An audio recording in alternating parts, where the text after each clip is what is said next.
Jesus, cadê aqui o negócio? Professora, no Meet, muitas vezes a gente não consegue ficar com a tela simultânea aparecendo. A gente enxergar a nossa apresentação e a nossa tela. O que a gente pode fazer é monitorar aqui o chat. Isso. E em alguns intervalos a gente pode interagir com as perguntas se precisar. Tá bom, mas vocês estão conseguindo ver assim? Tá ruim. Olha, vê aí, Vitória, como é que vocês estão? Eu tô aqui pelo celular, para mim tá...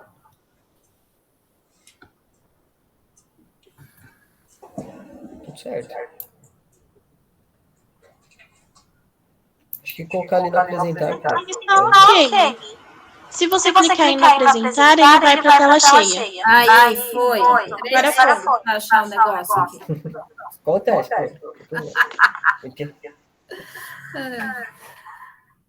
Bom, pronto, vamos começar então a falar um pouquinho do Biobanco SARS-CoV-2 no Instituto, né? Antes de começar a falar do tema mesmo, do Biobanco do SARS-CoV-2, eu acho importante a gente falar também um pouco do que é um biobanco e do que são biorepositórios, né? Porque, conforme a Vitória falou, vocês têm alunos desde o primeiro semestre até o outro, né? Então, é um grupo que ainda está aprendendo algumas coisas, né? Então, a gente vai trazer um pouco dos conceitos básicos, do que é um biobanco, do que é um biorepositório, para poder entrar mesmo no assunto da Covid, do SARS-CoV. Então, muitos lugares, tanto no Brasil quanto no mundo, tem um material biológico humano que vem das assistências, vem dos laboratórios, e que você usa ou para pesquisa ou você descarta esse material. Muitas pesquisas, muitos lugares, eles precisam ter esse material bem organizado, bem catalogado, para poder avançar. Então, por conta desse problema que a gente tinha de não ter regras, não ter umas diretrizes nacionais para a organização de todo o material biológico que está presente nos hospitais, nos laboratórios, foram formados vários grupos de trabalho, né, no Ministério da Saúde, no Conselho Nacional de Saúde, para a formação de diretrizes, de regras, para organizar todo esse material biológico. Então, em 2011, a gente tem a publicação da Portaria do Ministério da Saúde, onde estabelece as diretrizes nacionais para biorepositório e biobanco de material biológico humano com finalidade de pesquisa. Então, o que é um biobanco, né? Segundo essas diretrizes? É uma coleção organizada de material biológico humano e informações associadas, coletado e armazenado para fins de pesquisa, conforme regulamento ou normas técnicas, éticas e operacionais pré-definidas sobre responsabilidade e gerenciamento institucional. Guardem bem essa palavra, porque o biobanco ele está relacionado à instituição. Então, a responsabilidade toda do armazenamento adequado desse material é da instituição onde esse material está. Biorepositórios. O que são biorepositórios? De acordo com as diretrizes da CONEP, é uma coleção de material biológico humano coletado e armazenado ao longo da execução de um projeto de pesquisa específico, conforme regulamento ou normas técnicas, éticas e operacionais pré-definidas, sobre responsabilidade institucional e sobre gerenciamento do pesquisador sem fins comerciais. Então, a grande diferença entre um e o outro está aqui, ó. O biobanco é a instituição que organiza e é responsável pela guarda do material. No caso do biorepositório, é aquele material que é objeto de apenas uma pesquisa. Então, por exemplo, eu vou pesquisar criptococos em líquor de um determinado hospital no período de um ano. Então, esse projeto, ele tem prazo para começar, prazo para terminar, e essa amostra, ela pode ser guardada somente nesse período e utilizada somente para esse projeto. Então, essa é a diferença do que é um biorrepositório do que é um biobanco. Agora, independente do que é um biorrepositório ou um biobanco, a gente tem que ter em mente que é material biológico humano. Tudo que é material biológico humano, o dono do material é o paciente. Então, só vai ser utilizado em projeto de pesquisa ou para o armazenamento num biobanco institucional se o paciente autorizar. Então, para isso, eu tenho dois documentos. Eu tenho o documento que é o TCLE, que é o consentimento livre e esclarecido referente à coleta, depósito, armazenamento e utilização do material biológico humano em biobanco, que é esse o termo de consentimento livre esclarecido. E quando eu tenho um estudo com crianças ou adolescentes, eu uso o termo de assentimento livre esclarecido. A gente aqui poderia ficar falando a noite inteira sobre as regras e essas diretrizes da legislação que regem a operação dos biobancos e biorrepositórios. Mas como não é objeto hoje, objeto aqui a gente falar mais do SARS-CoV, do biobanco do SARS-CoV, eu só trouxe esses pontos principais, né? O que seria um biobanco, o que seria um biorrepositório e quais são os principais pontos de documento que a gente precisa ter. É lógico, além do projeto de pesquisa, do termo do pesquisador, do termo da instituição, daí você tem todos os outros documentos que são anexados a esse projeto, ao biobanco, para poder ser aprovado, você precisa de vários outros documentos, mas sem o termo de consentimento do paciente ou do adolescente, você não consegue realizar nada, é o principal instrumento que garante que aquela amostra é do paciente. Outras considerações que a gente tem para falar sobre o biobanco e sobre o biorepositório é que esse material ele não pode ser comercializado, ele é só utilizado para fins de pesquisa. É um pouco diferente quando a gente fala de coleções de cultura, que é o núcleo que eu coordeno no Instituto Adolfo Lutz. No caso das coleções, a gente pode sim vender o material, porque a gente processa, a gente liofiliza, a gente congela e a gente vende esse material para a indústria, vende para pesquisa. Mas nesse caso de bactérias, micro-organismos e fungos, eles não estão associados ao DNA do paciente. Então, ele não tem nada a ver com o material de origem humana, por isso ele pode ser comercializado. No caso do biobanco, nenhuma dessas amostras podem ser comercializadas. Então, isso é muito importante também nessa questão das diretrizes do que regem, né, o gerenciamento de biobancos e biorrepositórios. Independente se é um projeto de biobanco ou se é um projeto de pesquisa, ambos têm que ser submetidos ao sistema CEP-CONEP, que é o Conselho de Ética em Pesquisa e o Conselho Nacional de Ética em Pesquisa. Então, esses conselhos é que vão estar verificando se toda a documentação que está atrelada àquele projeto de pesquisa ou a uma formação de um biobanco específico, se ela está correta. Nesse caso, pode levar anos para ser aprovado, principalmente na questão da formação de um biobanco institucional. Todos essa documentação, ela tramita pelo sistema que é chamado Plataforma Brasil. Então, tudo que é relacionado à pesquisa que envolve seres humanos, ela tem que tramitar por essa plataforma. Tá? e daí você tramita o seu projeto, todos os documentos que são necessários são encaminhados via plataforma Brasil e vai para a Conep avaliar e encaminhar para os CEPs regionais para serem aprovados ou não o projeto que está sendo submetido. E para que serve um biobanco? Então, muito rapidamente, né, eu falei para vocês a parte legal, né, que precisa para formar um biobanco, para formar um biorrepositório, né, tem muito mais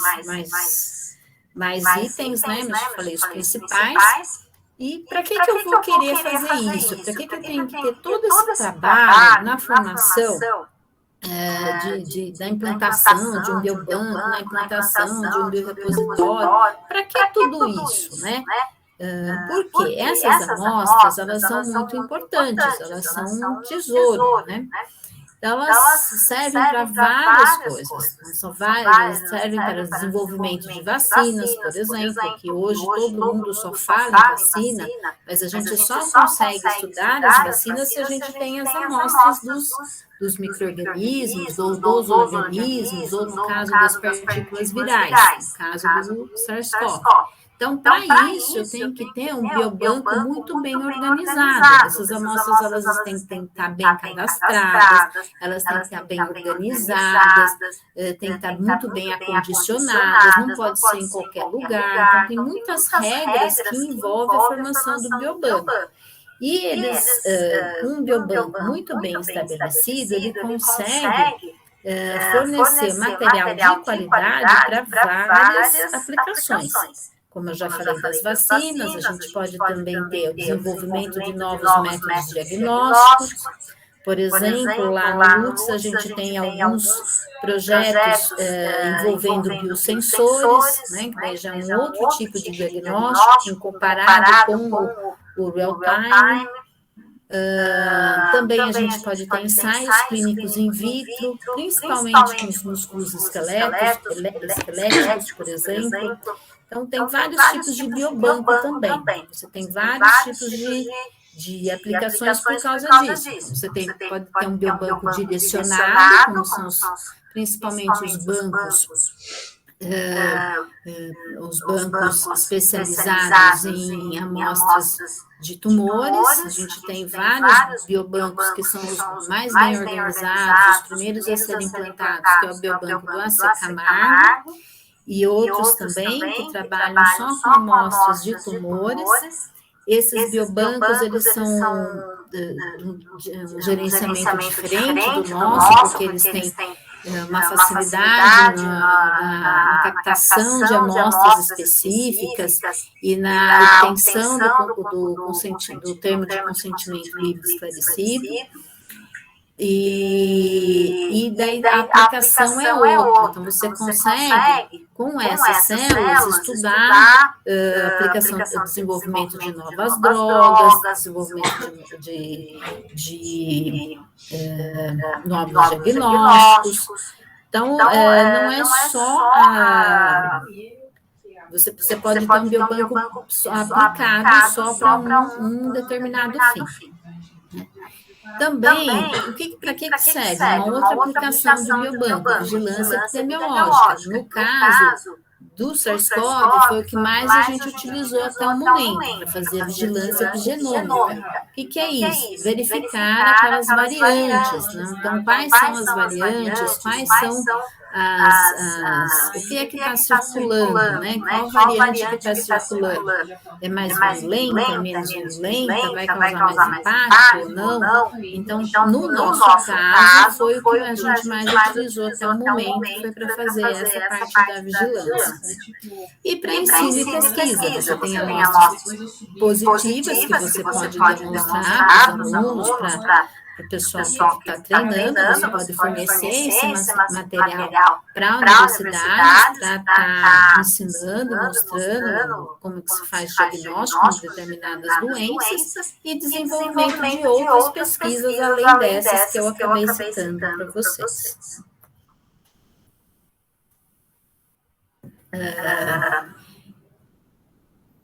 Então, Diante de tudo isso, né, dessa necessidade, nos últimos tempos, da organização dos biobancos no Brasil, a gente também tem o mesmo problema no Instituto Adolfo Lutz. A gente também estava com muito material acumulado, né, nos diferentes centros, onde a gente faz vários tipos de diagnósticos de doenças bacterianas, doenças fúngicas, doenças parasitárias, doenças virais. Então, todo esse material ficava acumulado, fica ainda até hoje, foi feita uma grande revisão, uma grande separação, mas precisava ter um destino, né? Então, com a lei, com essas novas diretrizes aprovadas em 2011, as instituições que tinham material biológico, elas precisavam se organizar. Então, de que forma se organizar? Porque tinha que cumprir a lei. Então, você tinha que ou formar um biobanco ou organizar um biorepositório. Então, aquele material que estava parado na instituição, ele não pode ficar sem estar atrelado a um projeto de pesquisa. Ou então ele tem que fazer parte de um biobanco, ele não pode mais ficar lá na sua seção, no seu laboratório, sem ter um determinado fim para ele estabelecido. Ou então ele tem que ser descartado. Por causa disso, a gente desenvolveu, né, e montou uma portaria de temporalidade. Então, para cada caso, para cada tipo de material, para cada agravo de saúde pública ou para cada situação, a gente estabeleceu um tempo em que esse material poderia ficar armazenado no seu laboratório e depois ele teria que ser descartado ou então ser oficializado em biorepositório ou um biobanco através de projetos de pesquisa. Então, para essa organização toda, a gente montou uma comissão no Instituto de 2014 e 2016 e elaboramos as diretrizes institucionais. E, para vocês terem uma ideia, em 2017, essas diretrizes elas já estavam prontas, já estavam em forma de documento, que foi enviado à Secretaria do Estado. E em 2019, somente em 2019, a gente teve a aprovação do sistema CEP-CONEP, do biobanco institucional. Então, várias questões foram feitas para o Instituto respondia aos questionamentos, apresentava de novo a Plataforma Brasil, demorava um tempo e eles voltavam com outros questionamentos. Até que, no final de 2019, foi aprovada a implantação do biobanco no Instituto. Com isso, olha aqui, trouxe a fotinho clássica, aquelas que vocês já decoraram, né? Todo mundo já decorou essa foto aí. Apareceu o Covid-19, né? A Covid-19.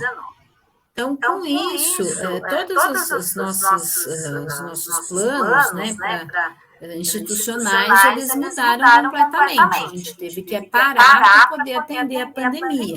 Então, no começo, o Instituto Adolfo Lutz era um dos únicos laboratórios que tinha condições de fazer o diagnóstico. A gente teve que parar, treinar todo mundo, ensinar todo mundo, formar uma força-tarefa institucional. Os laboratórios que não trabalhavam com vírus começaram a trabalhar com vírus, né? E, no meu caso, além de auxiliar no diagnóstico, né, eu também acabei ficando com o biobanco institucional.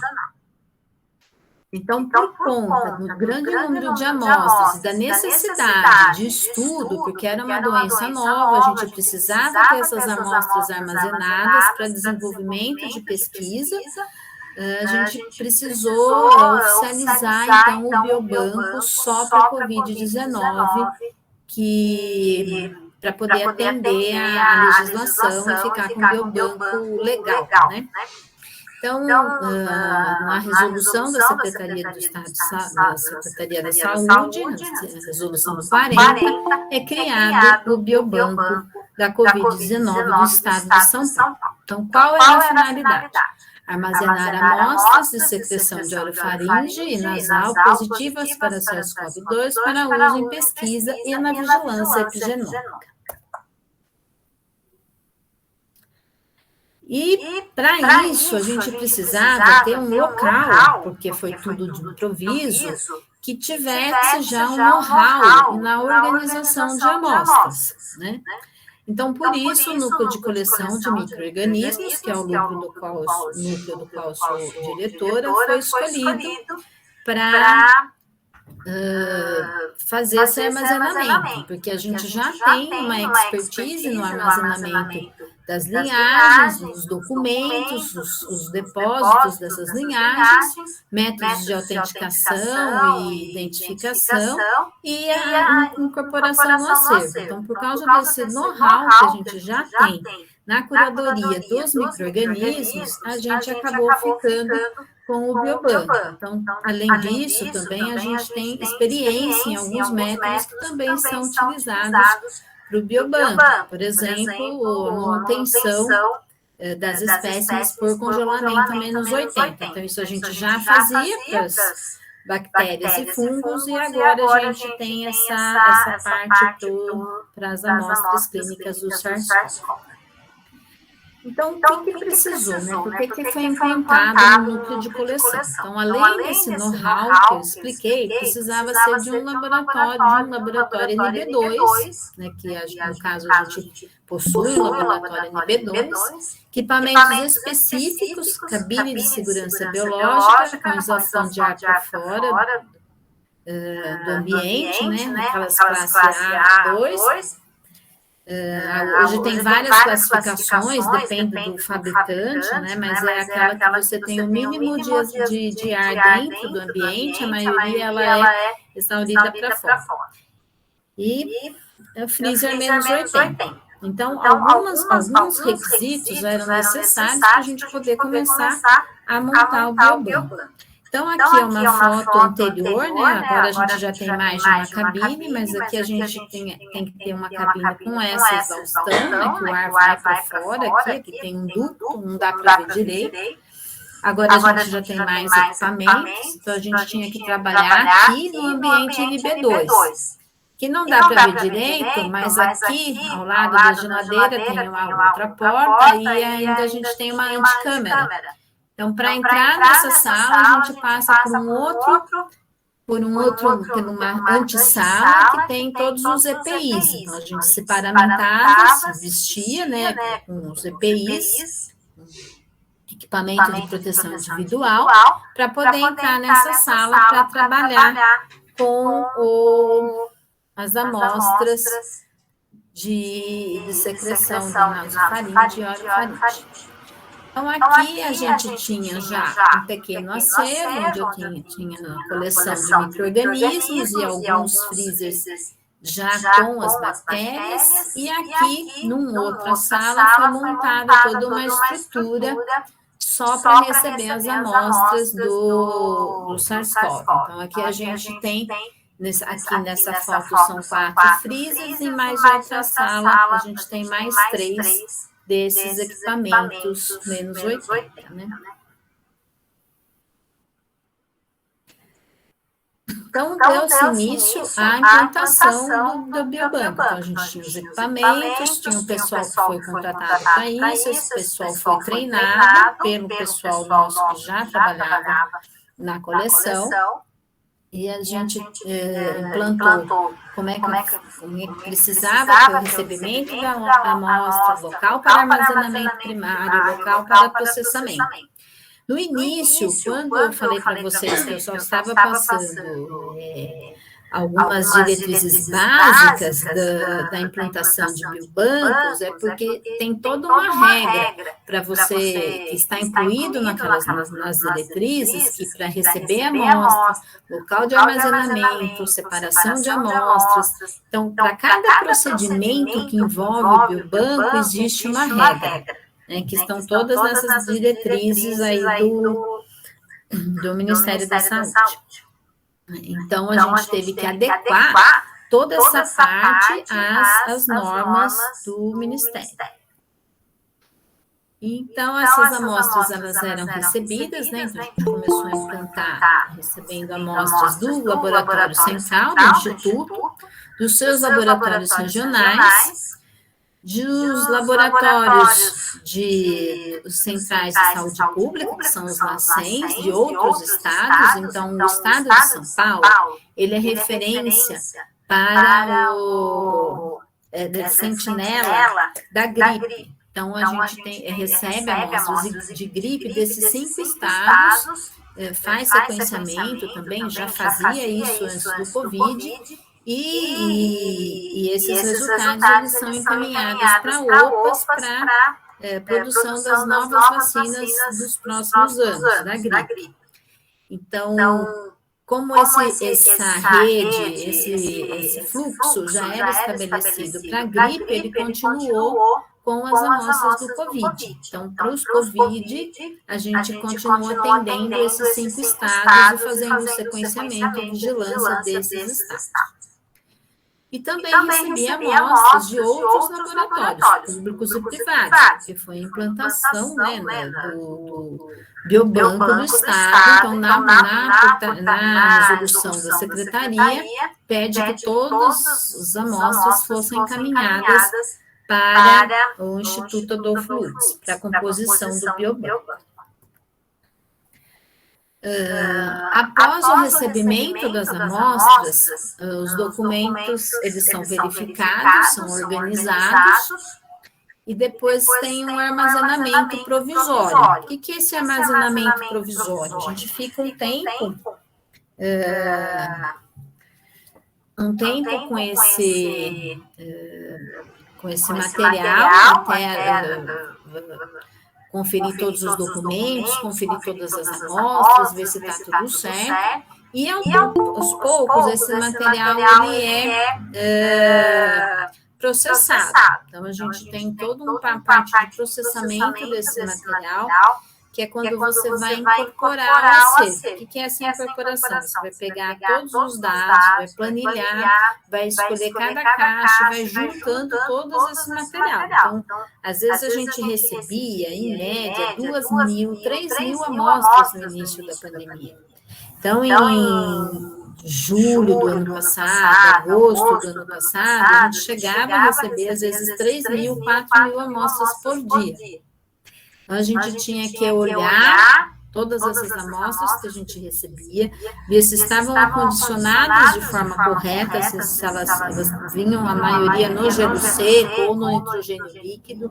Então, tinha que tirar esse material desse acondicionamento, ver se estava certo. Muitas vezes elas vinham acondicionadas em tubos inadequados, porque na portaria a gente pediu que fossem enviados em criotubos, então muitos laboratórios enviavam o tubo de coleta mesmo, aquele tubo que tem os swabs. A gente tinha que fazer a separação dessas amostras, a separação desses tubos.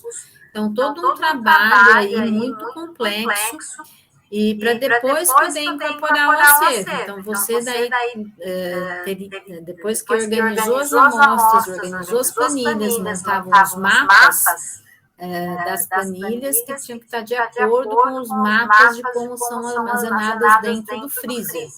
Então, isso dá um trabalho enorme, né?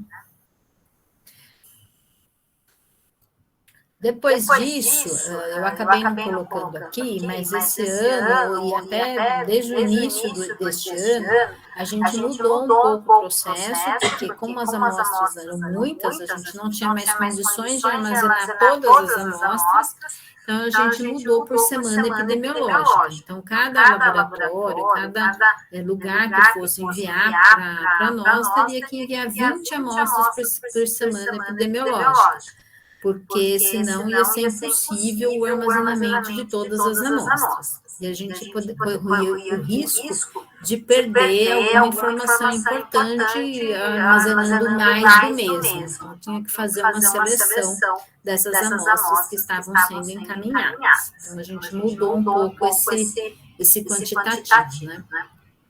Que no começo da pandemia a gente não tinha ideia que ia chegar no volume que chegou, né?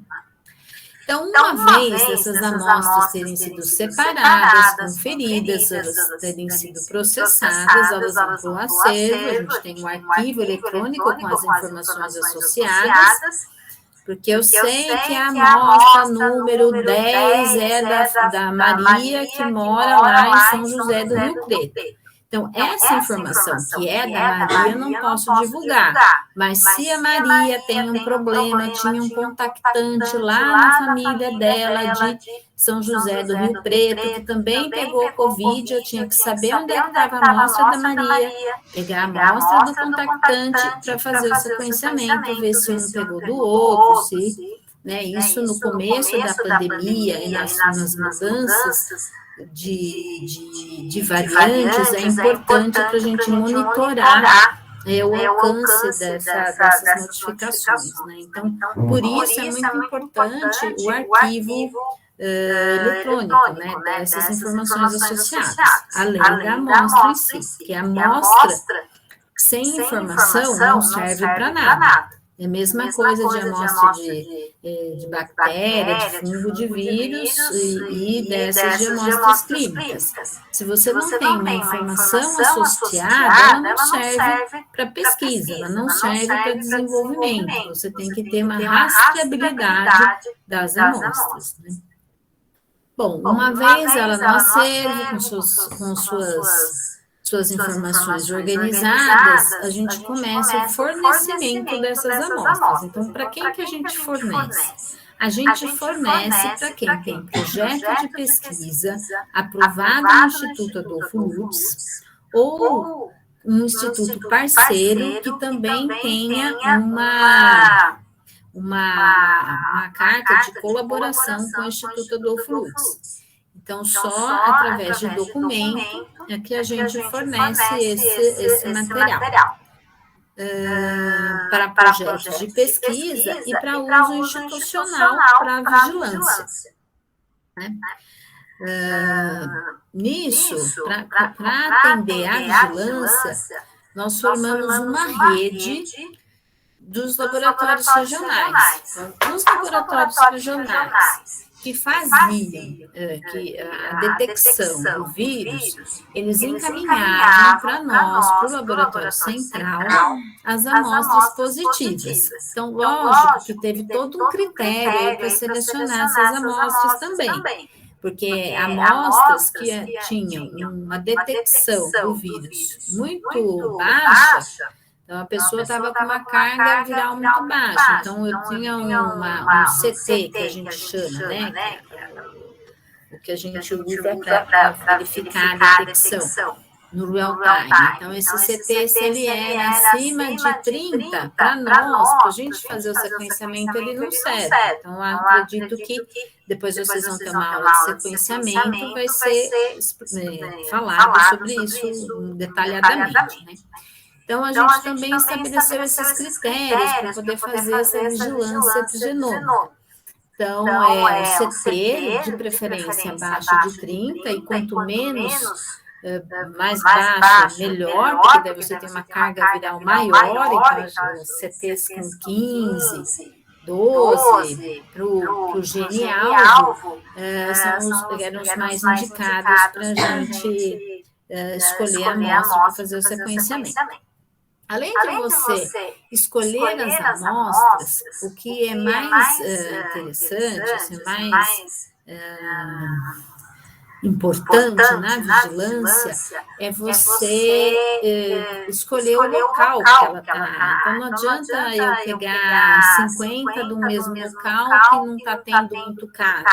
Então, para a escolha dos locais que a gente ia fazer o sequenciamento, era importante a parceria com o Centro de Vigilância, que o Centro de Vigilância Epidemiológica da Secretaria da Saúde tinha todos os dados do número de casos. Então, por exemplo, um exemplo hipotético, Sorocaba. Teve uma época que Sorocaba estava transmitindo muito acima do aceitável. Então, aqui a gente escolhia mais amostras e fazia um sequenciamento de mais amostras do que, por exemplo, Santos, que numa determinada época estava com um número de casos muito baixos.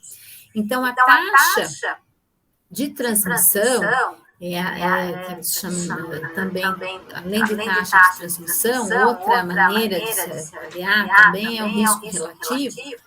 que é quantas vezes você está transmitindo também, que está muito alto ou não, todos esses sistemas, eles auxiliam na escolha das amostras que a gente iria estar sequenciando. Então, são mais de um item, né, que a gente que observa, né? Então, a gente observa se a amostra está boa para o sequenciamento, então se ela tem o CT adequado, se ela foi armazenada adequadamente, como é que ela chegou no nosso laboratório, né, se ela serve, e de qual região naquele momento era mais importante a gente estar fazendo o sequenciamento. Então, esse trabalho todo, ele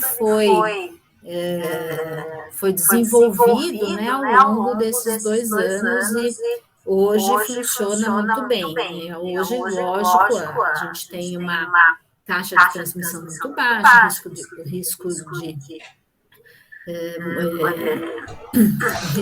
de relativo muito baixo, então a gente já tem poucas amostras que a gente está sequenciando por semana, porque também não é necessário, né? Ô, Tânia, eu tenho uma pergunta. Você falou um pouco mais para trás, por exemplo, assim, você pega uma amostra de uma determinada pessoa e outras pessoas da família dela também pegaram o Covid. Então, nesse caso, se o caso for muito grave, se tiver mais gente da família da pessoa, vocês entram em contato ou é somente para a pesquisa de vocês mesmos? Não. Na verdade, essa demanda, na maioria das vezes, ela vem das vigilâncias.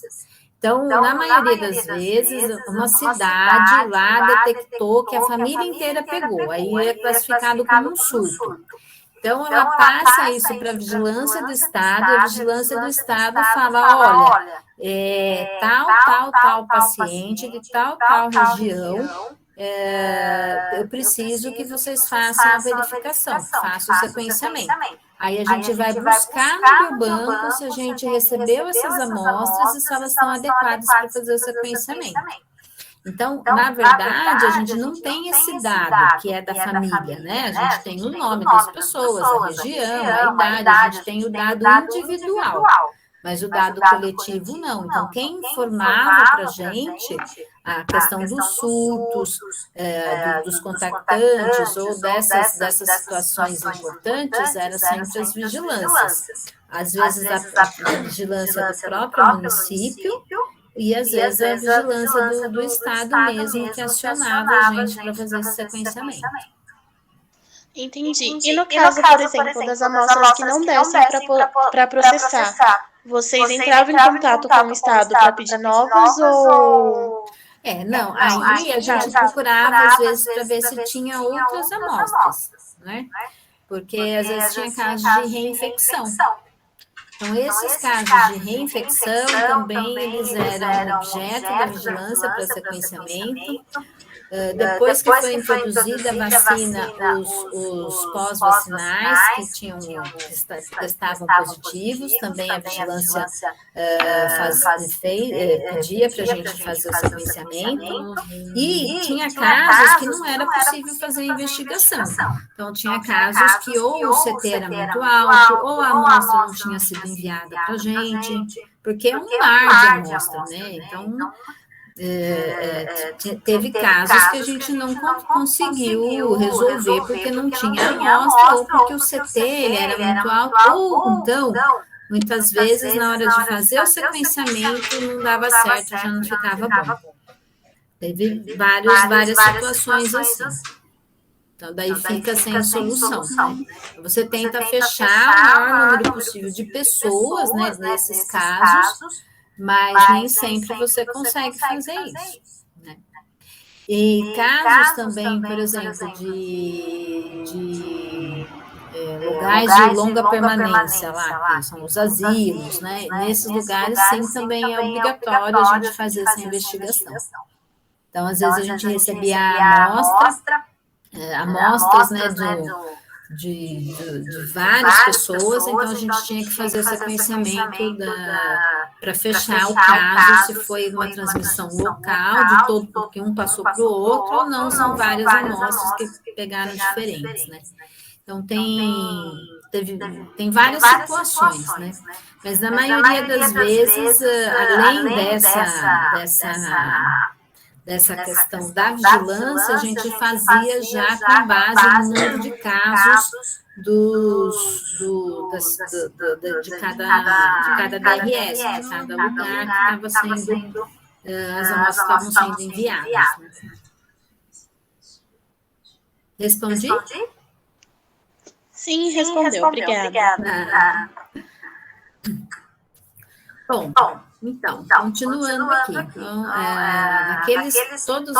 daquela primeira foto que eu mostrei para vocês, que a gente estava com 6 equipamentos, né?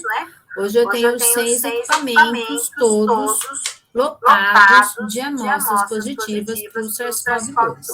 Então, aproximadamente hoje, no meu laboratório, eu tenho 140 mil amostras positivas, né?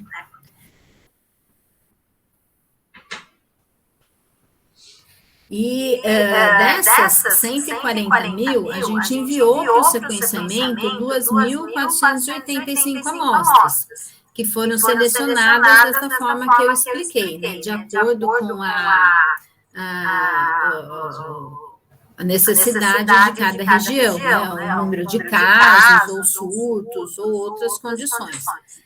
O que a gente também monitorava bastante era o pessoal da região de Santos, né, dos portos e aeroportos também, monitorava o pessoal que vinha de Guarulhos. Então, alguns casos também que deram positivo, a gente sequenciava. Por exemplo, a primeira vez que veio a amostra lá dessa variante da indiana, nós que fizemos o sequenciamento. Agora mudaram os nomes, né, das variantes, tem todos os outros nomes, mas aquela primeira amostra, que ainda a gente chamava de amostra da variante da Índia, era a amostra nós que sequenciamos, nós que pegamos do laboratório que a gente fazia vigilância lá no aeroporto de Guarulhos. E nos navios também, porque a gente sempre tem que prestar atenção nessas que estão entrando,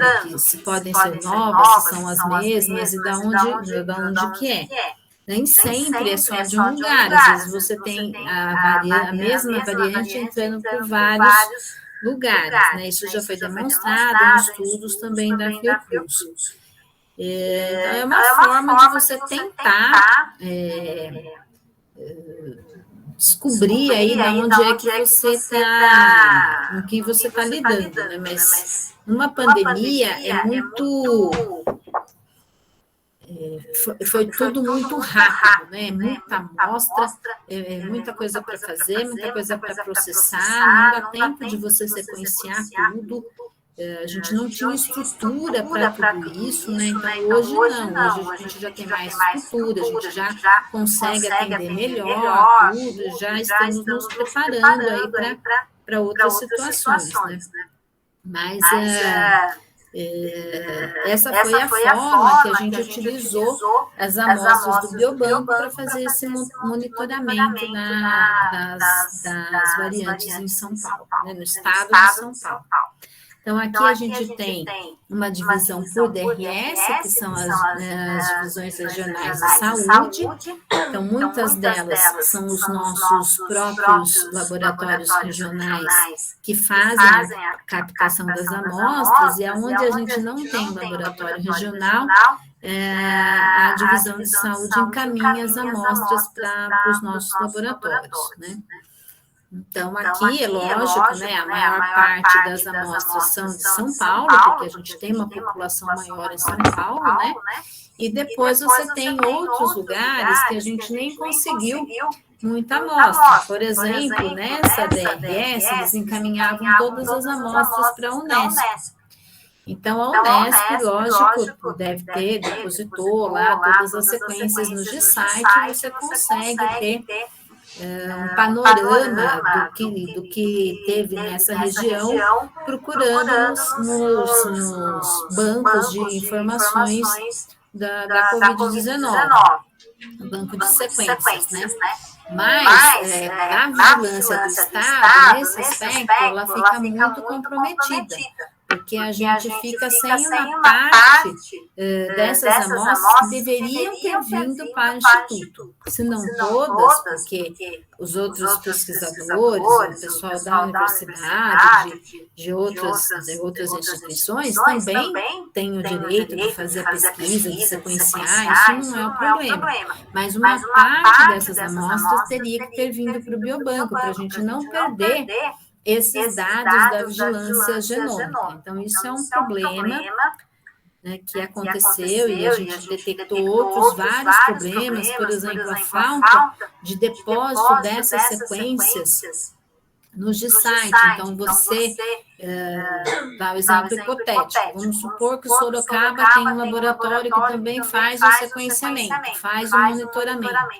Esse laboratório, ele não deposita a sequência nesse banco de dados que é de informação aberta, que é da onde a OMS, de onde as organizações internacionais, nacionais de saúde buscam os dados para montar as políticas de prevenção e de atuação na Covid e de outras doenças também, que você tem outros bancos de dados, né, para outras doenças. Então, quando você não deposita, você não demonstra seu dado, você prejudica todo o sistema de saúde.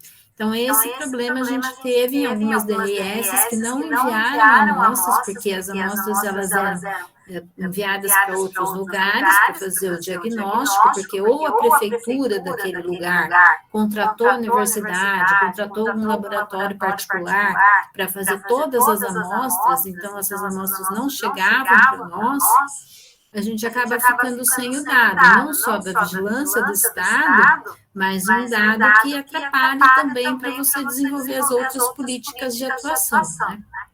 Então, isso é um problema, né, que a gente detectou, que a gente já até demonstrou isso em outras publicações, né, da instituição, mas o que deu para a gente conseguiu muita amostra, né, 140 mil não é pouco, a gente conseguiu fazer todo esse monitoramento, né. Bom, para a gente ver aqui agora eu não estou conseguindo aqui. Eita, volta.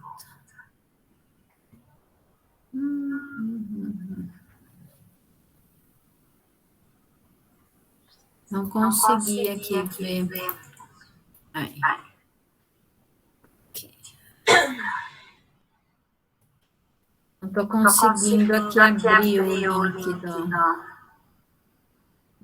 Foi. Aqui.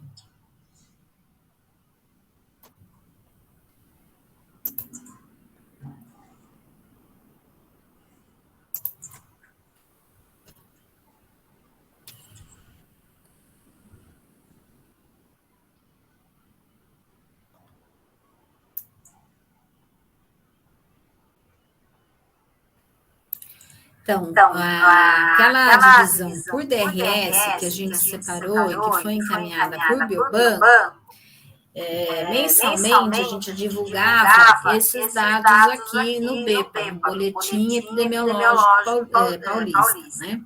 Então, aqui a gente, daquelas regiões, daquela região, das amostras de cada região, elas eram sequenciadas.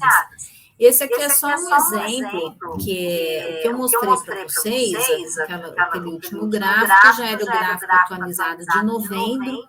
Eu não tenho agora aqui comigo, porque a gente está fazendo edição, a gente está mudando o modo de demonstrar essa parte aqui, eu não tenho esse último de novembro.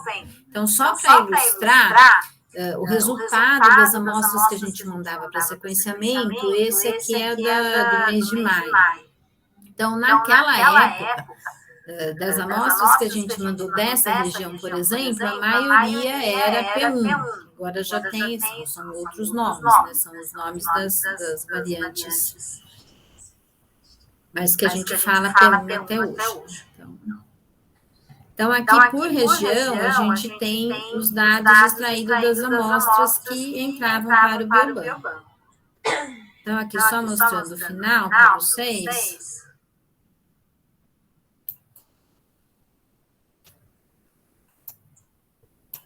Então, aqui em maio deste ano, a gente tinha essa condição. Então, todas essas amostras, elas foram enviadas para o biobanco, foram separadas, foram catalogadas, registradas, testadas, e daí enviadas para sequenciamento. E o sequenciamento proporcionou a vigilância no estado todo. Então, a gente tinha, por mês, uma quantidade de amostras que a gente enviava. Então, no começo, o que a gente fez? A gente montou como se fosse assim, uma cama, né? A gente tinha feito 100 amostras de cada região, e depois, por mês, a gente fazia 20 amostras de cada região. Isso era a separação de rotina das amostras para sequenciamento. Com exceção dos casos que eu já expliquei, quando a gente tinha regiões em que a gente tinha um número de transmissão muito alto, ou regiões em que a gente tinha um risco relativo alto, ou regiões em que você tinha surtos, aí sim a vigilância acionava a gente acrescentava essas outras amostras para fazer esse monitoramento, né? Então, esse aqui, todo mês a gente tinha um boletim desse, né? Então, de uns tempos para cá, a gente está mudando a forma de apresentar, está remodelando, então por isso que ele não está mais no site do Instituto, mas eles estavam disponíveis no site do Instituto Adolfo Lutz mensalmente, essa vigilância que a gente está fazendo até hoje.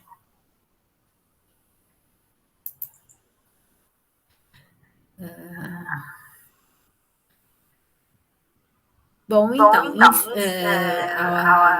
sobre a vigilância do SARS-CoV, o uso do biobanco para esse monitoramento e para outras pesquisas, vocês têm mais alguma dúvida? Quer perguntar mais alguma coisa? Não? Então, assim, bom... Com isso, com todo esse aprendizado nosso, com toda essa implantação do biobanco, que foi todas as pressas, né? A gente tinha um planejamento que foi todo mudado, a gente adquiriu muita experiência. E com isso, decidiu-se, né, que o biobanco institucional vai continuar sob o gerenciamento da coleção. Nós vamos estar ganhando um novo espaço, né, um espaço maior, para a implantação do biobanco institucional com outras amostras de outras doenças, de outros agravos, e a gente pretende continuar com essa rede, com os regionais, né, e outros laboratórios que quiserem ser parceiros, para poder monitorar as outras doenças também de interesse de saúde pública, né? Então, isso é o nosso futuro agora, lá além de continuar um tempo ainda com o SARS-CoV, né? E era isso que eu tinha para apresentar. Não sei se eu falei muito rápido, eu costumo falar muito rápido, mas essa era minha apresentação de hoje. Tânia, perguntaram... Tânia, você trabalhou durante o pico da pandemia? Se sim, pode nos falar como foi? Foi uma pergunta da Bia. Posso, só preciso voltar para mim aqui agora. Deixa eu sair daqui. Só interromper o compartilhamento que você já volta. É isso daqui. Até eu me achar aqui. Eu. Bom, qual que é a pergunta? Desculpa. Perguntaram como que foi para você trabalhar no pico da pandemia. Olha, foi muito cansativo. Nossa, deixa eu pegar aqui.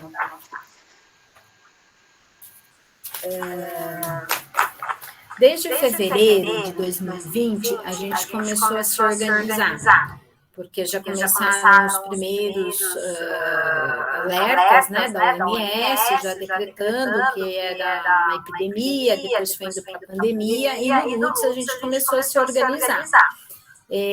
Há um tempo atrás, quando teve a gripe aviária, né, o H1N1, todo mundo também se mobilizou no Instituto, mas foi muito diferente.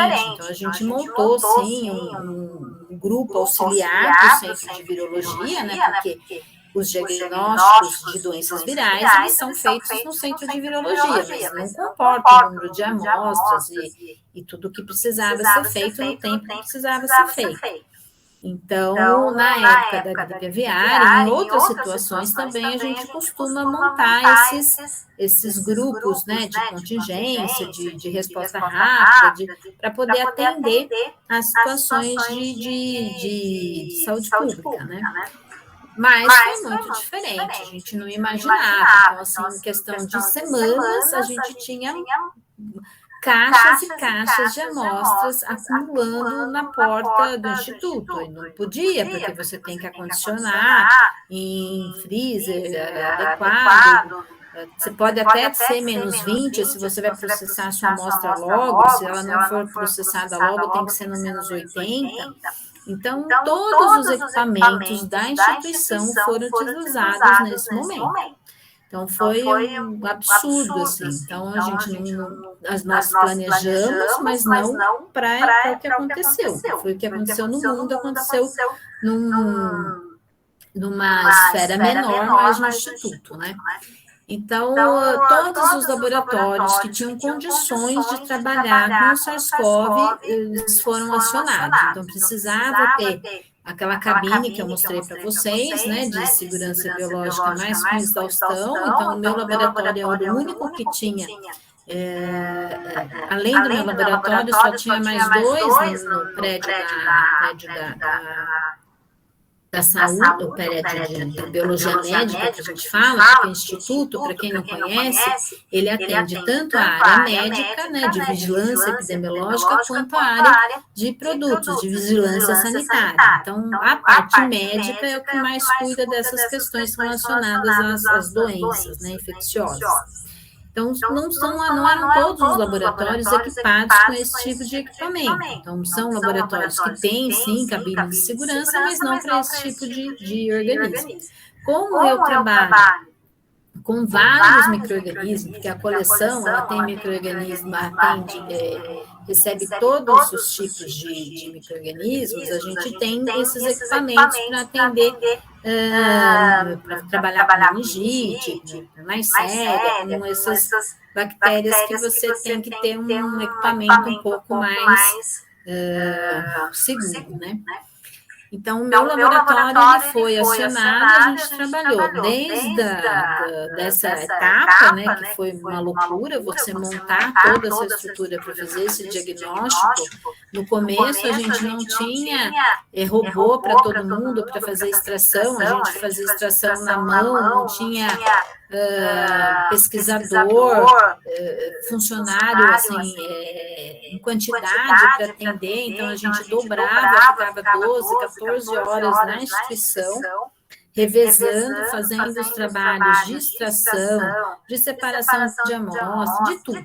Tudo foi feito, tudo. E pesquisador, gente que já tem nível 6, que estava para aposentar, gente conceituada ali, escrevendo no tubinho, limpando bancada, separando amostra. Todo mundo se juntou e todo mundo tinha que atender a população. Né? Então, foi muito difícil, porque depois você vê na televisão lá que tem amostra sobrando, mas ninguém sabia que ia ser assim, né? Foi uma avalanche de não dava, era impossível você conseguir dar conta naquele início. Depois as coisas foram melhorando, a gente foi tendo mais estrutura, foram comprados equipamentos pelo Estado, o Estado bancou quase tudo, isso tem que falar, independente de política, isso não... Mas a gente teve condições de equipamento, de insumos, porque o Ministério pouco mandava. Então, era muito problema, toda essa parte política envolvida também, muito ruim isso, atrapalhou muito o desenvolvimento, né? Para nós também afetou muito essa parte, foi muito ruim, porque a gente sempre ficava à margem disso, e dessa vez foi muito complicado, muita interferência. Mas depois passou e a gente foi caminhando. Então, chegou uma época no meu laboratório também que a gente estava com já não fazia mais o diagnóstico, já fazia só a parte do biobanco. E daí foi mais calmo. Daí, apesar do volume de amostras, a gente já estava só com uma parte. Toda a outra parte do meu laboratório, da minha rotina normal, ficou parada. Então, a gente não fazia mais uma rotina normal, só atendia os envios dos laboratórios centrais de saúde pública, que precisavam de amostras de bactérias, a gente que envia, a gente que manda esses controles de qualidade. Isso sim, a gente continua atendendo, o resto a gente parou tudo e ficamos com esse biobanco. Quando foi no final de novembro, que começou a apertar, começou a subir o número de casos, daí a gente montou uma terceira estrutura. Além da primeira força de apoio, que a gente chama de Polo 2, a gente montou um Polo 3, que esse sim foi só no meu laboratório, mas a gente fez em colaboração com o pessoal que faz o sequenciamento do laboratório estratégico, e a gente robotizou tudo. Aí a gente tinha um robô que fazia toda a parte do mix, do PCR, robôs que faziam extração, robôs que... Daí sim, daí eu... Na segunda onda, terceira, sei lá, que foi agora... No primeiro semestre de 2021, a gente fazia mais de 1.000 amostras por dia só no meu laboratório, além do biobanco. Então, assim, eu estou exausta ainda. É muito cansativo. Então, desde final de julho, início de agosto, eu também já não estou mais nesse Polo 3, também já não foi mais necessário. E agora, sim, o biobanco está bem mais calmo, bem melhor, a gente conseguiu organizar muita coisa, né? E tanto sim que agora tem essa projeção para dar continuidade àquela ideia do biobanco geral da instituição. Então, é isso, foi muito cansativo, mas sabe que valeu a pena, a gente aprendeu muito, a gente se uniu muito e a gente fez o nosso papel. A gente trabalha com saúde pública, a gente fez o nosso papel. Então, eu me sinto assim, um dever cumprido. Então, isso para mim é muito importante. E não peguei Covid, viu? Graças a Deus. Graças a Deus. Bom, a Camila perguntou qual é o caminho que o estudante de biomedicina pode seguir para poder atuar na área, porque a gente tem 31 áreas de habilitações na biomedicina. Qual seria o melhor caminho? A área que você fala de saúde pública, assim, ou específico? Concurso... Saúde pública, biobanco... Então, o biobanco e coleções de forma geral, você tem que procurar as instituições que trabalham com isso. Você pode começar com estágio, tem vários lugares. Hoje em dia, principalmente da mesma maneira que aconteceu com a gente, com essa necessidade rápida de formação desse banco de amostras, muitas outras instituições fizeram o mesmo. Então, na Unesp, a gente tem um banco grande.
Daí, a gente ia para estar utilizando. Ainda a gente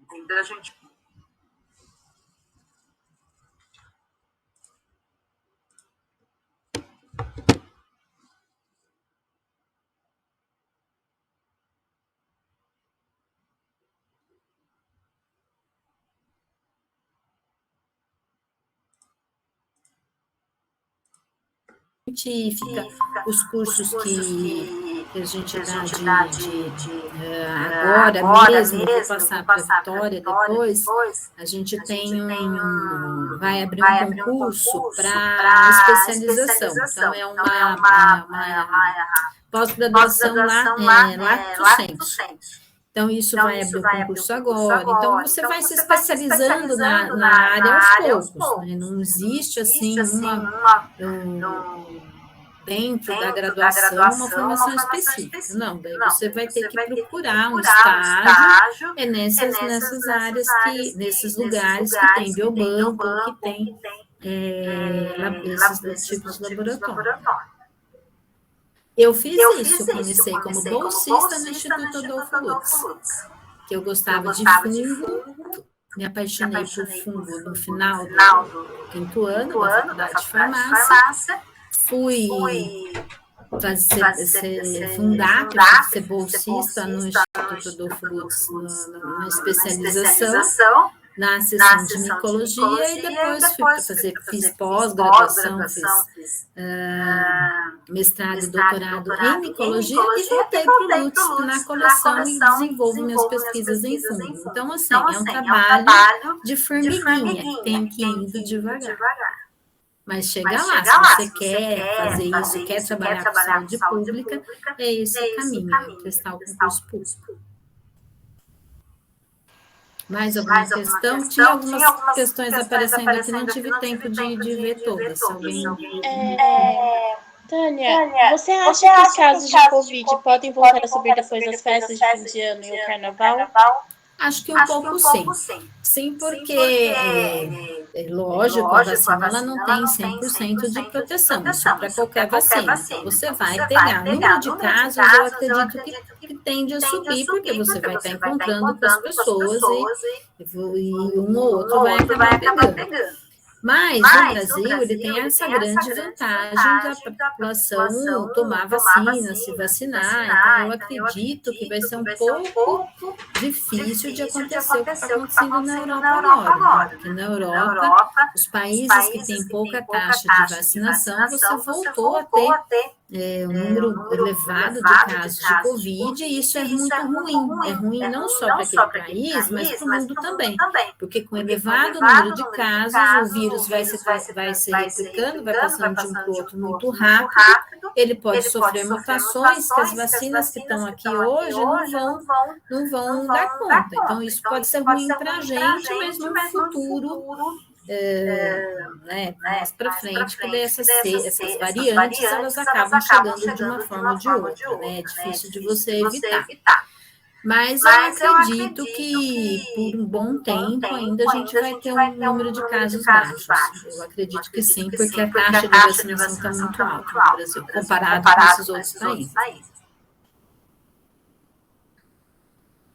Mais alguma questão? Entendi, acredito que não. Estão pedindo dicas para o que estudar, para concursos na área. Eu posso passar um monte de material para você. Você pode ser meu ponto focal? Claro, com certeza. Então, daí eu passo todo o material, passo